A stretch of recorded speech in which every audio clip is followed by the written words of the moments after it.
Howdy friends, it is I, Coach Melanie Black, and I think we can safely say that 2020 has been the year of failed plans or derailed plans, but hopefully with things getting back on track a little bit. We had some good news coming out from Pfizer about a vaccine. Joe Biden is our next president.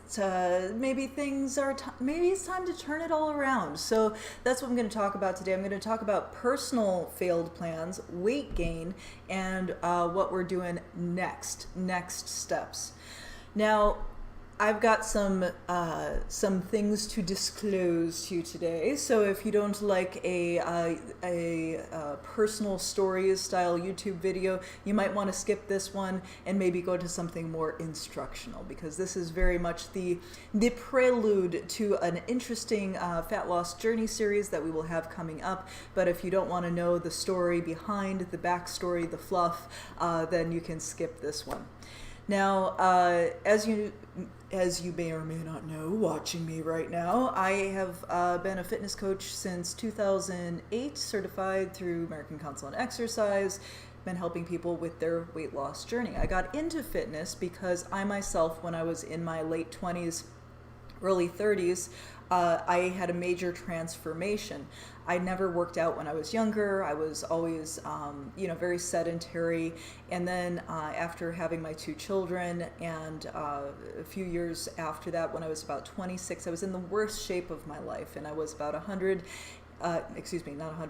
215 pounds.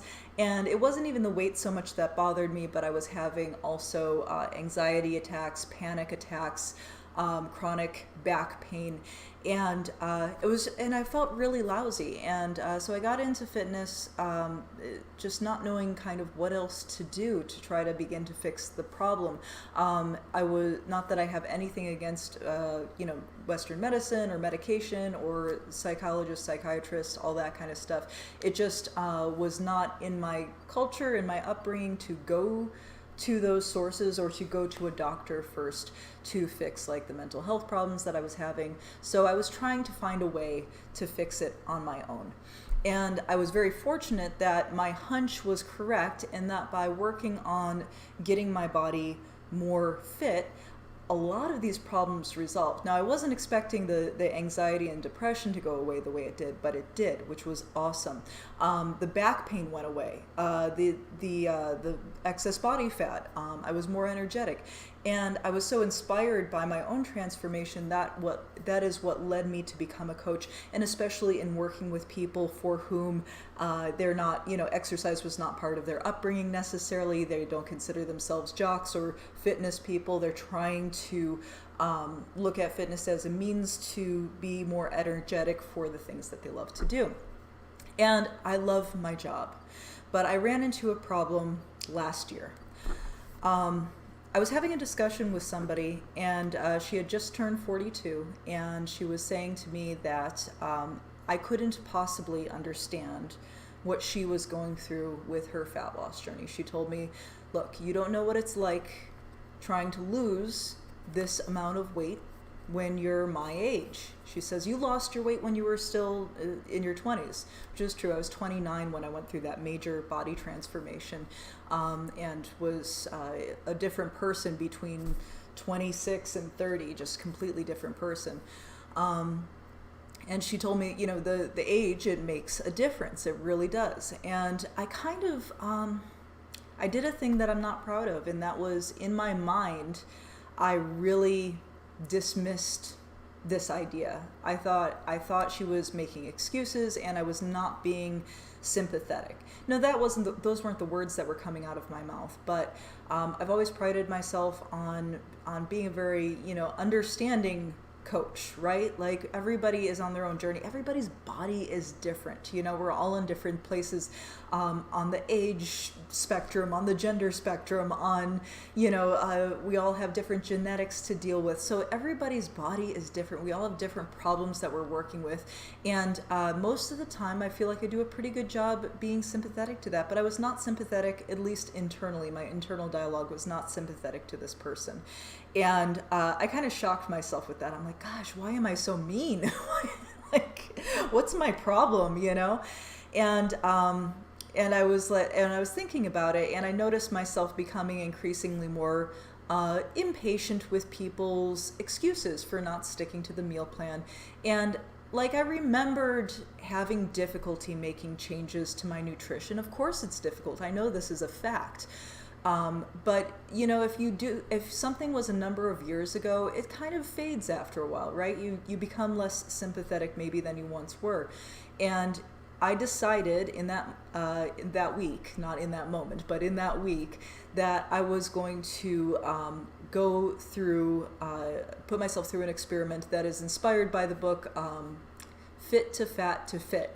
And I forget the author's name. I'm trying to think of his name. But in any case, he went through a similar thing where, in his case, he had never been overweight, but was trying to find a way in which to be sympathetic to his overweight clients, because he found himself not being sympathetic. So he intentionally gained on quite a bit of weight and then lost it. Now, my intentions didn't quite go the way I planned. So yes, I have gained small amounts of weight, you know, like 20 pounds or so, to test out nutrition plans over the course of my career since 2008 in fitness. I would gain, you know, it would not be uncommon for me to, basically every time I've put out a new meal plan, I test it out on myself to make sure that I'm not going to be too hungry and that kind of thing. Again, even though I know everybody is different. So I will, you know, regain like maybe 10, 20 pounds to test something out, make sure that everything feels good, because something can make perfect sense on paper. And as a sports nutritionist, like, yeah, you know, you can tweak the number of calories and the macros and, you know, all these little things and make it mathematically work on paper, but sometimes it becomes impractical in practice. So I always try to test out my meal plans first. So I've gained small amounts of weight for meal plan testing, but I have not gained anywhere near where I used to be. So in general, I tend to be comfortable at around 150 pounds. 150 is where my kind of comfort zone is for my body. And I made up my mind in that week that I had that conversation with that student of mine that, hey, I'm gonna go big, literally, right? I said, you know, at my heaviest, before I was 215 pounds, I'm gonna get up to like 225 pounds. I'm gonna gain 75 pounds, and you know, it was this big ambitious plan. Like, I'm gonna gain 75 pounds, and then I'm gonna lose 75 pounds, and I turned 42 this year, so I'm gonna do it. You know, and I'm gonna prove. You know, so part of me was like, I'm going to prove that it can be done, right? Part of me wanted to prove her wrong, which was a little bit mean-spirited. But the other part of it was, and I'm going to remind myself about the struggle. I'm going to remind myself how hard it is to be in that space of trying to make those changes.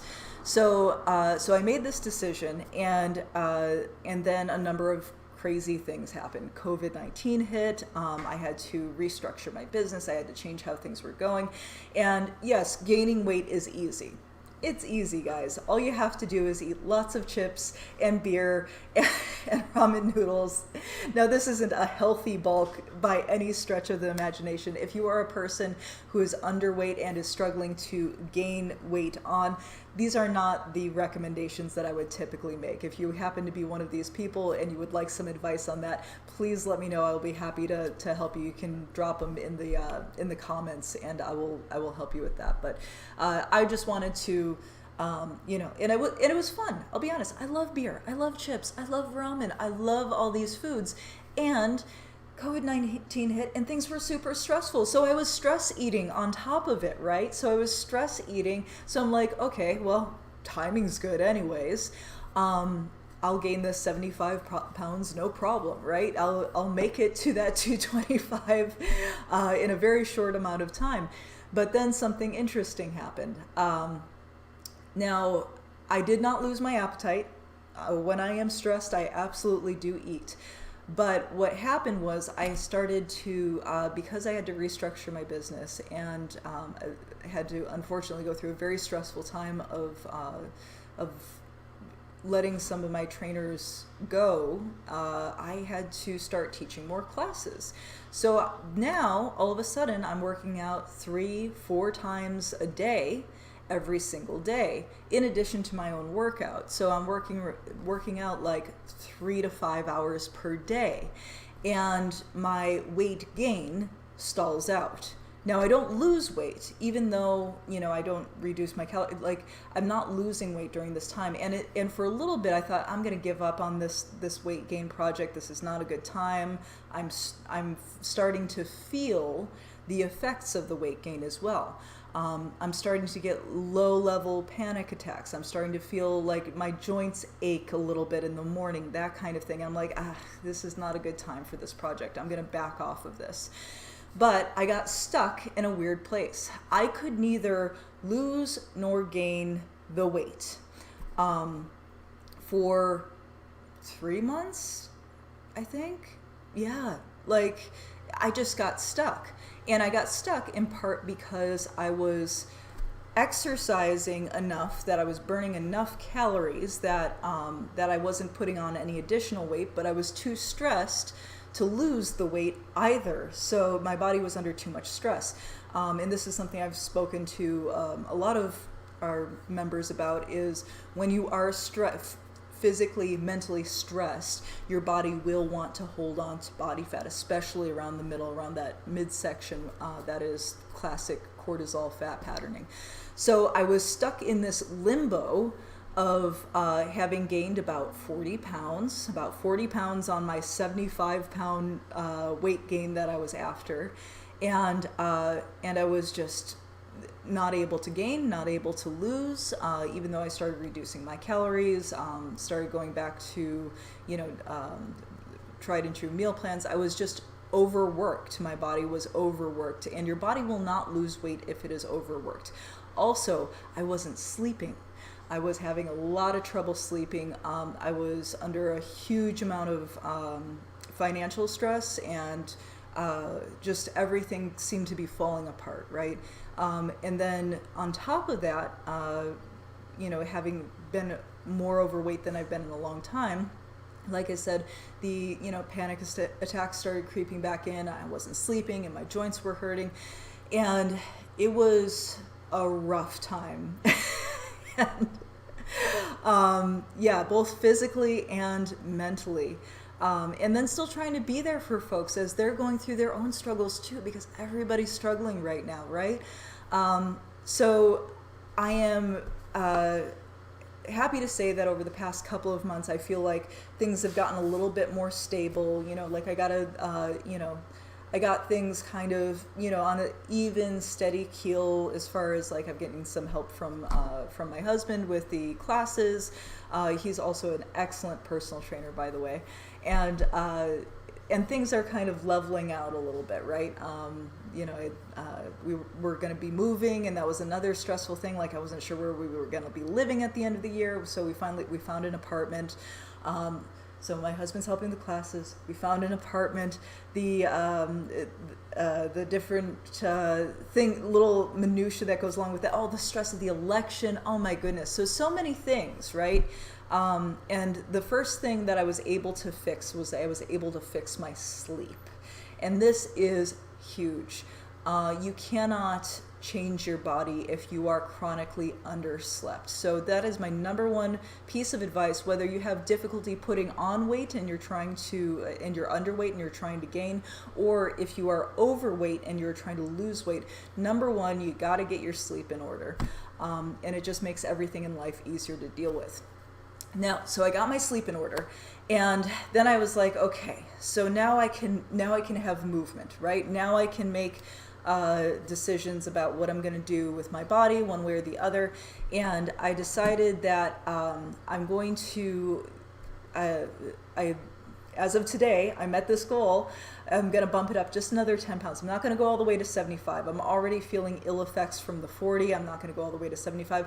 I'm going to get up to a 50-pound weight gain, get up to even 200 on my body weight, and then I will do a 50-pound fat loss journey for y'all. And we're going to be doing this as a series here on YouTube. I will do like a daily, like not daily, like probably weekly video on like what I'm eating and the weigh-in and how to take measurements and how to go through the entire process step by step, along with all of the struggles along the way, right?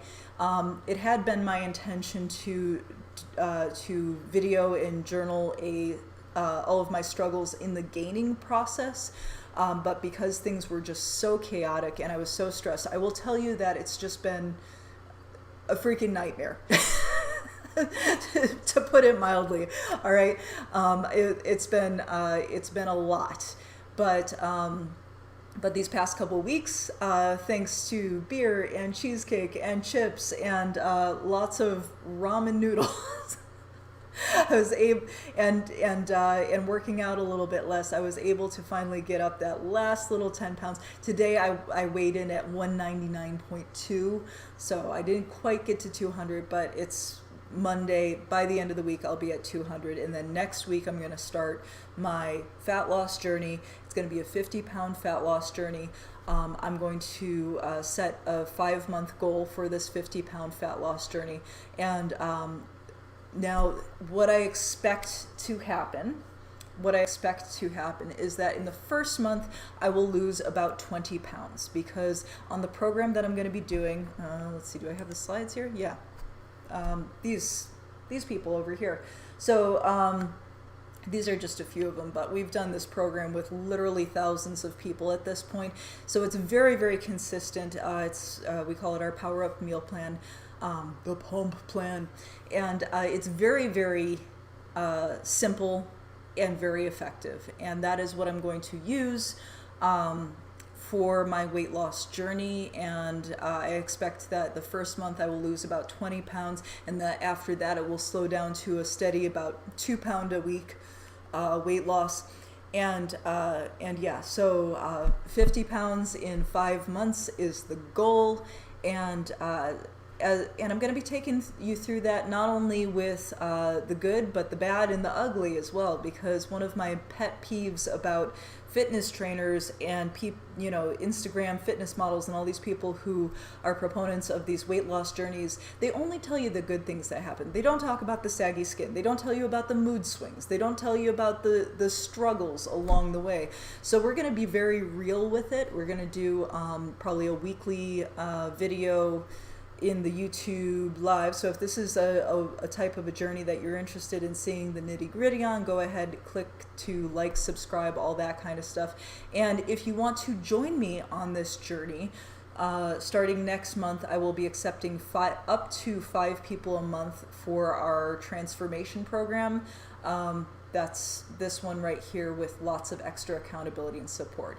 Now, as a member of the Nerd Gym, you will get the access to the meal plan, the workouts, everything you need for this type of a transformation, just in our regular membership. And we have got membership rates that are very reasonably priced depending on what you can afford.